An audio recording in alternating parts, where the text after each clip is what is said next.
Bismillahirrahmanirrahim. Assalamualaikum warahmatullahi wabarakatuh. Alhamdulillahi wa kafa. Wassalatu wassalamu ala rasulillahil mustafa wa ala alihi wa sahbihi wa mawafa amma ba'du. Alladhi lam yuzkar ismuhum ta'diman wa takriman.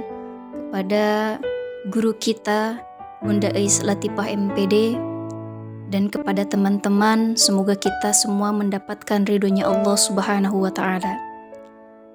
Baik, saya Asmala, mahasiswi dari Sekolah Tinggi Agama Islam Al-Azhari Cianjur, Jawa Barat, dari program studi pendidikan agama Islam.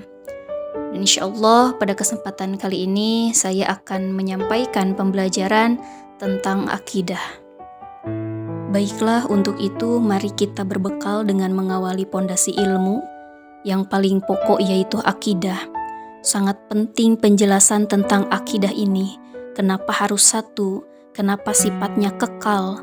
Ternyata itu bagian dari support kehidupan atau support fitrah manusia secara umumnya, yang memiliki dua tugas, dua fungsi sebagai khalifah di bumi dan juga sebagai hamba Allah Subhanahu wa Ta'ala, yang harus dimaksimalkan pengabdiannya kepada Allah Subhanahu wa Ta'ala, dan tidak ada support lain kepada dua misi utama itu untuk mensukseskannya kecuali dengan pondasi akidah yang kuat, pondasi keimanan yang kuat yang harus sama, karena setiap manusia punya risalah yang serupa.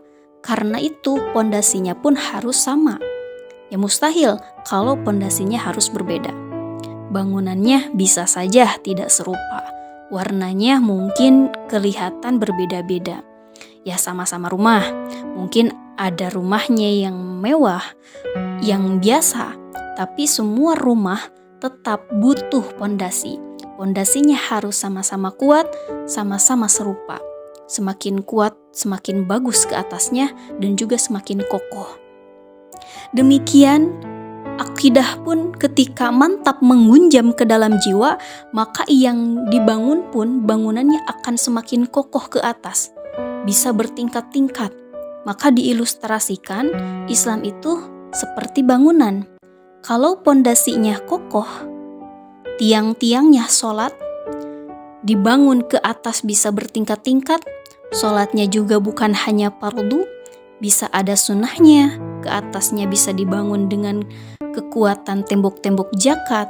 Zakatnya bukan hanya zakat, nanti ada sunnah-sunnahnya, ada infak, ada sedekah.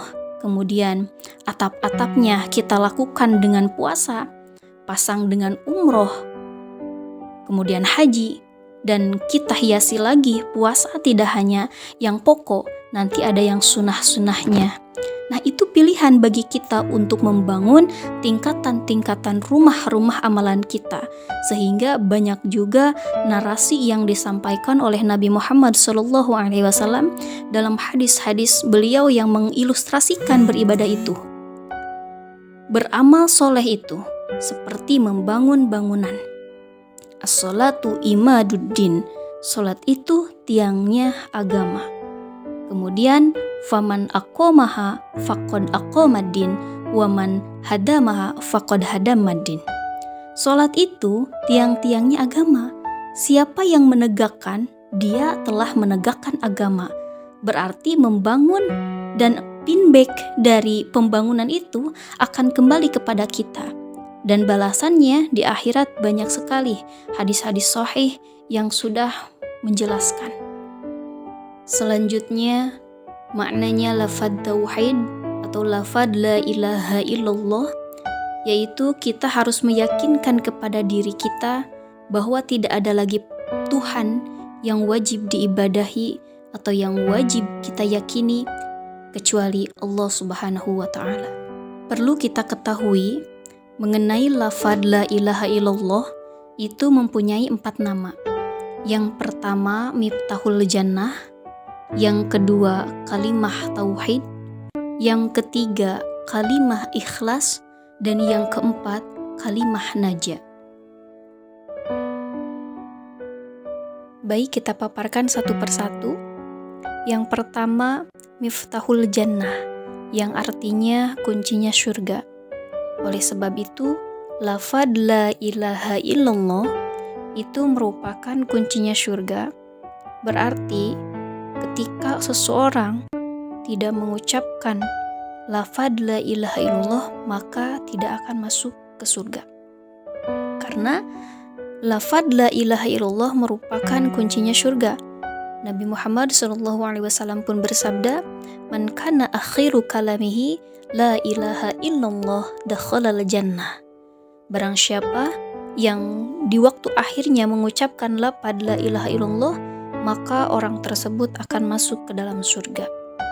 Yang kedua, kalimah tauhid merupakan ucapan atau kalimah yang bisa meluruskan ibadah kita hanya kepada zat Allah Subhanahu wa ta'ala. Tidak ada lagi Tuhan selain Allah Subhanahu wa ta'ala. Dan yang ketiga, yaitu kalimah ikhlas. Sebagaimana sudah tadi dijelaskan bahwa tidak ada lagi Tuhan selain Allah Subhanahu wa ta'ala, berarti setiap perilaku kita, setiap ibadah kita itu pasti niat karena Allah Subhanahu wa ta'ala. Dalam tujuan ingin mendapatkan ridhonya Allah Subhanahu wa ta'ala dengan cara takwa, imtisalul awamirillah wajtinabun nawahihi, melaksanakan segala perintah Allah dan meninggalkan segala larangannya. Dan yang terakhir yaitu kalimah najah. Lafadz la ilaha illallah itu disebut juga dengan kalimatun najah. Karena apa? Karena ucapan yang membuat kita selamat dari api neraka dan kalimah yang membuat kita selamat untuk masuk ke surga. Kenapa lafadz la ilaha illallah suka disebut kalimatun najah? Sebab lafadz la ilaha illallah itu bisa menghapus dosa kita. Sebagaimana Rasulullah SAW bersabda, "Man qala la ilaha illallah marratan ghufirallahu dunubahu wa in kanat misla jabadil bahari." Alhamdulillah, hanya ini yang dapat saya sampaikan. Mudah-mudahan Allah Subhanahu wa ta'ala menilai sebagai ibadah dan juga selalu mensehatkan guru kita semua. Amin amin ya Allah ya rabbal alamin. Wabillahi taufiq wal hidayah. Wassalamualaikum warahmatullahi wabarakatuh.